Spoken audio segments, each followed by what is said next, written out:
Welcome to Your Unapologetic Life, the podcast. I'm your host, Morgan Barkis, women's empowerment coach, speaker, and author. And this show is for the woman who's done crying herself to sleep. You're picking yourself up after the breakup or the divorce, and you're ready to figure out what this next chapter is going to look like. Not the one someone else wants for you, the one that's fully yours. Each episode is here to remind you you're not too late, you're not too much, and you're not alone. This is your comeback era, and I've got you. Love isn't something you earn. It isn't some reward for good behavior. You're not more worthy when you get everything right or less worthy when things fall apart or depending on how you're feeling or how much you weigh. Love is the one thing that is already yours, the one thing that connects all of us. Love is the thing, you know. Do you remember Sex and the City, the movie, when Louise is working for Carrie and she gives her that keychain that says love? She's like, I found my love, so I'm going to leave this with you. And she said, love is the thing, you know. That's one of my favorite lines. Now, when love does end, oftentimes, if you're like me, you think something must be wrong with you. You must have failed. You're not good enough. What if the love you had was simply not the right fit anymore? What if you never stopped deserving love for even a second? I oftentimes reference Dan Savage. This is a little off topic. Dan Savage, awesome. Interesting to be interviewed.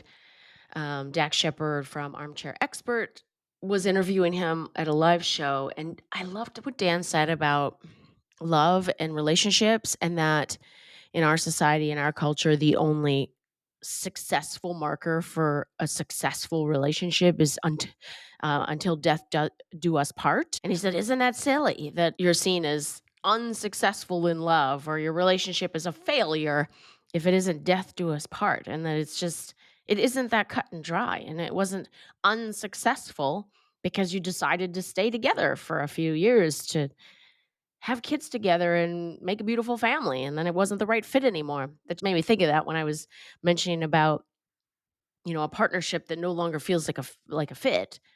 It's not because it never was a fit or you failed or you made a mistake. It's like things change. And some people change together and it feels like a fit for their whole lives. And other people make changes and it's not the fit anymore. And that is perfectly okay. And it doesn't change your worthiness or whether love is good or bad. When I'm working with my clients, this is something we have to talk about all the time. That love isn't something that you chase. It is something you become available to receive. And I had a friend of mine call me the other day and he was asking me about coaching and how's it going. And he's like, remind me what the women that you work with. And I was talking about my clients and I said, because he was asking like, do they want to date again? I mean, are you helping them date? And I said, if they want to, I said, many of the women I work with and talk to, they want to find love. We are social creatures. We can thrive and do very well on our own. A woman on her own is powerful. I mean, her house is usually beautifully decorated, clean, neat. It's got a vibe. She's dressing cute. She's got a great circle of girlfriends. She's going out. She's eating food that's delicious and doing things that delight her. She's networking. She's building her career or she's building a business. She's raising kiddos oftentimes. And she's open to love, which goes back to the book I recommend quite often, Love Life by Matthew Hussey, double meaning. Your love life and love your life. Love the title, love the book. Telling you, watch it. Anyway, so I just really working with women on becoming the love of their life on their own, loving what they're doing, their circle of friends, their career. They feel confident in all the areas of their life. And so that they're ready to receive love rather than go looking for it or begging for it. When you're in a relationship, you believe that you found love. There's not a whole lot of folks that walk down the aisle or get into a relationship or start living with someone and think, well, this is going to fail. I mean, why would you go do something if you know it's going to turn out badly? I mean, you'd be dreading every day and wondering when the other shoe is going to drop or whatever it is. I mean, most of the time we try to be optimistic and we believe in the best, that it's going to work out and that you have chemistry and love and commitment. And when it doesn't work out and there's a breakup, it knocks you off balance and it makes you question yourself and if love is even real or if you're worthy of it, or maybe it's impossible or it's for everybody else but you. And you start to feel unchosen, unseen, or rejected. And it's easy to then think that you're the one that's unlovable and that the relationship ending means that you can't do relationships, or relationships never work out, or all the men are gone, the good ones are taken, or whatever it is, when really that's not your love story. Or that was a love story, because it was. I mean, y'all were in love, right? I know for me, I was madly in love. And it was a love story. And it wasn't going to last a lifetime. And it was a love story for the time that it was a love story. In terms of what love means, it doesn't change the meaning because your love story didn't work out, or you no longer were with someone that was a match. Like, it didn't mean the love wasn't real at the time. And it doesn't mean that now love is good or bad, or that you deserve it or you don't. And being single does not mean that love has left your life. It means love is being redirected. Every week when I work with women, when I'm coaching and mentoring, I'm working with these women who believe they have to fix something to be worthy of love again. And really, all they need to do is rewrite their belief. So we get to restory that. And together we rewrite that story. We re-script it, because you get to do that. Whatever thoughts that you're thinking turn into feelings. And then you start to maybe believe that because you're scripting it out in your head. You're telling other people. You're telling all your girlfriends and your mom, your best friend. That doesn't make it true. And you get to restory it and re-script it. You get to do that with anything in your life. Any experience you've had, you get to write it in a way that is positive, negative, victim, or victor. You get to decide what you get out of every story. I believe everything happens for a reason, that there's lessons in everything. Even if it was really unpleasant, I always look at it and think, what did I take from this? How will I move forward differently because of this? Whatever I thought that then turned into feelings, is there a way for me to make sure that I'm not thinking those things again and then experiencing those feelings again? How can I turn this around or turn it in a different direction so it doesn't continue to happen? Because sometimes if you go a certain way for too long, then it becomes a pattern. And that's going to be even harder to break. And part of that restoring is restoring what love means. What is love exactly? What kind of love do you want? Now, again, you'd want to love yourself first. So let's talk about yourself. Love is presence. Are you present with yourself? I'll say journaling in the morning and yoga keep me present in my mind and in my body, because oftentimes I'm trying to do 7 different things at the same time. So those 2 activities help me be present. So where are you being present and loving yourself? Love is generosity of spirit. Love is kindness. Love is laughter. Do you make yourself laugh? I do all the time. If I do something silly or something funny happens, and I could be like, that sucks, but sometimes I just have a chuckle about it. This is a silly example. I was trying to polish, if you will, this wine glass. It was a stemless wine glass, and the glass was kind of thin. I must have got a little too aggressive with it because it just snapped right in my hand, and the glass went all over. And I had to chuckle because I thought about like someone that sings and breaks glass, or like one of the Harry Potter scenes when he gets upset and Aunt Marge is holding that glass and it bursts in her hands, and she's like, "Don't worry, I have a very firm grip." And because they didn't believe in magic. Anyway, so I had a chuckle about it. So I mean, you could either laugh at yourself or be, God, I'm so stupid, or I'm so clumsy, or I'm such an idiot. No, you're not. Like, no, you're just a human who like bumps into things and drops things, and it's funny. Like, make it funny. Love is forgiveness and grace. How often do you give yourself grace and forgive yourself for what you said, what you did, whoops? Or do you berate yourself and think about it 1,700 times and how you wish you wouldn't have and you're so embarrassed and oh my God? Girl, forgiveness and grace. Love is choosing to see the best in someone, including yourself. That starts with yourself. Who do you love? Who do you love so much? Your best friend, your mom, your kid, your dog? You see the best, right?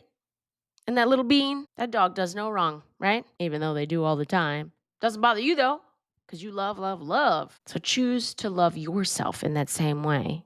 Choose to see the best in yourself and find somebody who loves you like that, right? So none of this requires perfection, as I said, or as I pointed out in some of my examples. When I date now, I'm not looking for perfection. I'm not looking to perform. I'm not looking to change my personality or be different. When I was in school, I got good grades because I was book smart. I don't think that I'm like crazy smart or anything. It was mostly because I just learned what the teacher was looking for and was able to do that. So I'm good at like figuring it out and then working the system. And I think I did that even in relationships. And now I try to be as authentic as I can because I think they're going to meet the authentic Morgan anyway at some point. Just say the thing. Like if you're thinking the thing, just say it. You don't have to filter it, you don't have to massage it. Just say it. And if he's offended or has some kind of reaction about it, I mean, I was with someone who got defensive and reactive about so many things that I became um this is probably a little bit too extreme of a comparison, but like a dog that, kind of flinches every time you go to pet it because it used to get beat in the past. Like I caught myself the other day actually where I wanted to say something because it was like, well, I'm curious about this thing. And I thought, well, if I ask him this thing, then if he is reactive, like, how is he going to react? And I thought, no, no, this isn't about me. Like, I am curious about this thing. I want to know. I'm going to ask it without any fluff. I'm going to ask the question. And then he just responded, clear as day. And I was like, oh, okay. Because I'm so used to being with men who are reactive and defensive and can't have conversations that involve feelings or emotions and can't give me the capacity to have my own feelings and emotions and say, "Oh, that's interesting. Tell me more." Okay. Um, if I heard you right, you're feeling XYZ and like a grown up, mature, emotionally regulated conversation. I have a hard time with that. And I seem to have in the past attracted people that were also like that. And so I am working on being more transparent with myself so that when I am dating, I am exactly myself, take it or leave it. And if you're super reactive, I'm glad I find that out quick because that's not a match. Anyway, um, so yeah, I mean, I'm working through it myself. And then obviously with clients, there a lot of women want to go out and date. And even if they're not actively like out on the dating apps or getting set up, they're open to it. They would like to meet someone organically while they're out doing what they like to do in this life. And they want to have that same confidence and they want to build a foundation where love can land because they love themselves and their life so much that someone that can match that energy and that growth, that healed space. So I really want you to think about letting go of this deserving piece because I I notice that a lot when women are talking to each other, and I know it's all in kindness and encouragement, and I don't say anything, and I kind of a little bit when they're like, "Girl, you deserve it. You deserve it," and I just we all do. That takes me back to one of the stories Matthew Hussey has from his book Love Life. If I haven't already mentioned that for the 100th time. And I love this story because I didn't even think of it honestly when he when he asked the question. He said he was at an event and there were hundreds of women live at this event and he said, what do you think somebody said something about deserving love. And he said, "Well, tell me why you deserve love." And one woman says, "Because we're special." And he's like, "Okay, so everybody's special." Yes. Okay, great. What else? Like, why do you deserve? And they were like giving these reasons. And there were like metric, or that, like, if you hit some kind of meter or metric, then that's you deserve love. You deserve love because you've gone to therapy, or you deserve love because you work really hard, or because you're generous and kind and thoughtful and loving, and you deserve the same. And he was like, "Yeah, but no, not that. Like, why do you, quote unquote, deserve love?" And basically, he said, because it's literally our natural born thing. You don't even have to earn it, it just is. And he was saying how your kids or your dog, you love them unconditionally. There are people who are like, "Psh, my kid could kill somebody and I'd help them cover it up, or I would love them forever, even if they're in prison forever." Like, you love because it's your kid. There's no reason. There's no metric. They didn't earn it in some way. Why is it any different for yourself? What do you mean you deserve it? Because you are a certain dress size, or because you have a certain career, or because whatever. Like, there is no metric. It just is. You love yourself because you are yourself. You take care of yourself. You are your responsibility. It is your entire life's purpose to love yourself and take care of yourself, and do it in such a way that you feel that love and you feel fulfilled and you feel there are no empty spots. You don't need anyone else to tell you deserve it. Yeah, I know I deserve it because I exist. That's literally, that is the only scorecard. Because I was born. That is why you deserve love, because you are still breathing and you are on top of this side of the dirt. My maternal grandfather used to say it all the time. Like, if something bad happened, he'd be like, "Well, better than the alternative." And the alternative was being 6 feet under. Anyway, so love is not like some kind of scorecard. There's no permission based system, and you don't earn it by sacrificing yourself or performing or doing the right things and being the people pleaser. No, you deserve to be loved just because. It's not because of anything you've done or anything that you have accomplished, or because you are a certain way.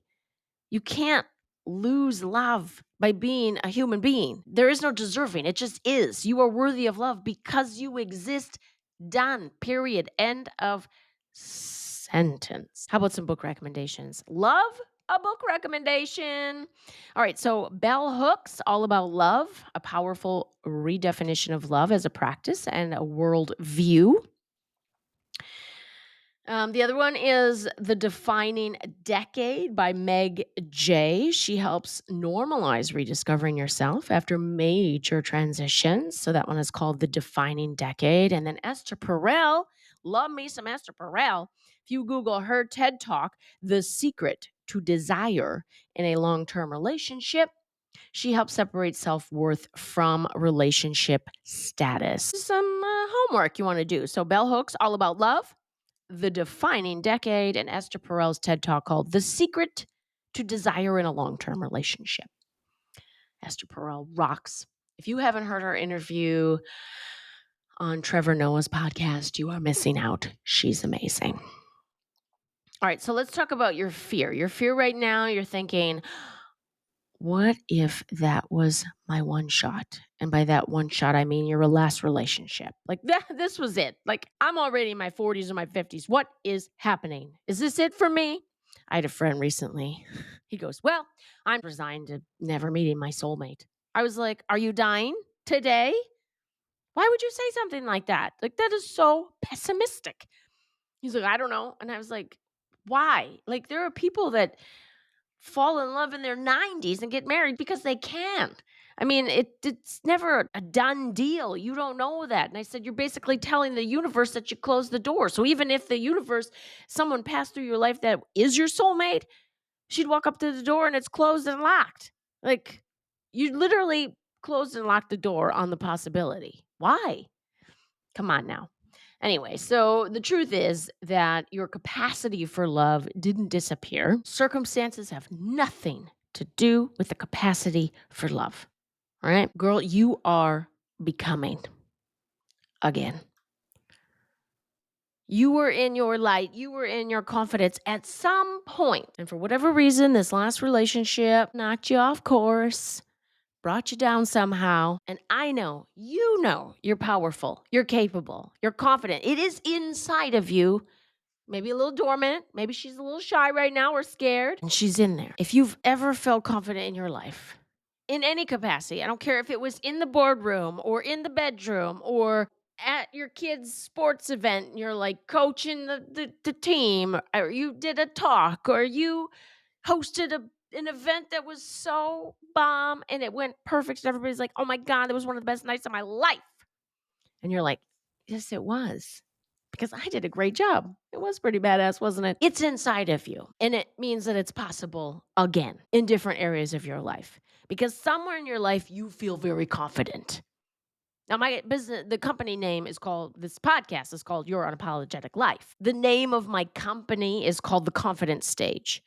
Because every woman is confident somewhere in her life where she gets in the zone when she is on stage in that area of her life. And what I do with women is help them feel confident in more stages of their life, the various stages of her life. And right now, you might feel like, yeah, I'm not really cool on taking the stage in the love department because I'm not feeling real worthy of it. I'm not feeling so good about myself. Well, that's what you work with me.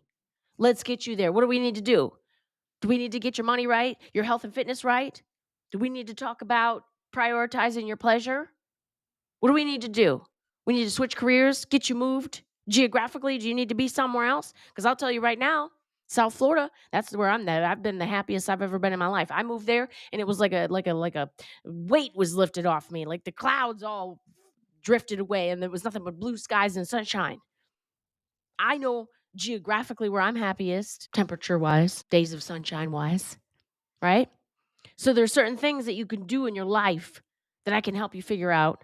And we will get you to the point where you are so in love with your life. You are in love with yourself. And it's not about deserving. It just is because you exist. And then you will attract the love that matches you. Thanks for listening to Your Unapologetic Life. If this podcast felt like a truth bomb, share it with another woman you love. Make sure you're following the show and please rate and review. It really helps. Want weekly motivation in your inbox? Tap the link in the show notes to join my email list and instantly unlock your post-breakup pump-up video. And if you're thinking, I want Morgan to be my coach, click the discovery call link in the show notes and let's talk about how perfect my coaching program could be for you right now.